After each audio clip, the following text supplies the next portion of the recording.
بنی اسرائیل کے اندر ایک شخص تھا جو پہاڑ کی چوٹی پہ عبادت کرتا تھا۔ کہتے ہیں کہ شیخ احمد نام کے بزرگ تھے، ساری زندگی کسی کو کام نہیں بتایا۔ داتا صاحب کہتے ہیں وہ ابو مسلم جو بادشاہ تھا وہ نیک آدمی تھا، اسے رات کو، اور پھر داتا صاحب نے آگے جا کے ایک چھٹی بات لکھی ہے۔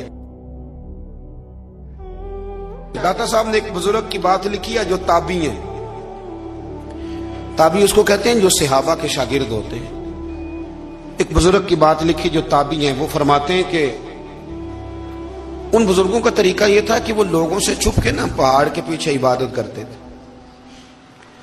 اور پوزیشن ان کی یہ تھی کہ کسی سے ملتے نہیں تھے، بالخصوص فجر کی نماز سے لے کر عصر کی نماز تک بکریاں رکھی ہوئی تھیں، ان کو چراتے رہتے تھے فرات کے کنارے اور نفل پڑھتے رہتے تھے۔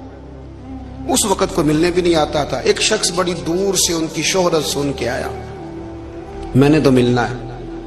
لوگوں نے کہا وہ اس وقت نہیں ملتے، ناراض ہوتے ہیں۔ اس نے کہا اللہ کا بندہ ہے نا، ناراض ہو بھی جائے گا تو لمبا ناراض رہے گا نہیں، اللہ والے جلدی راضی ہو جاتے ہیں۔ پہنچ گئے۔ اب وہ بابا جی نماز پڑھ رہے تھے تو کہتے میں نے عجیب منظر دیکھا کہ بابا جی فرات کے کنارے نماز پڑھ رہے ہیں اور ایک بھیڑیا ان کی بکریوں کی حفاظت کر رہا ہے۔ کہتے میں حیران رہ گیا کہ بھیڑیا تو بکریاں کھایا کرتا ہے اور یہاں چرا رہا ہے۔ کہتے میں جب گیا تو بابا جی نوافل میں مشغول تھے، مجھے دیکھ کے کہنے لگے اس وقت کیوں آئے؟ میں نے کہا حضور اگر آئے گیا ہوں تو پھر مہربانی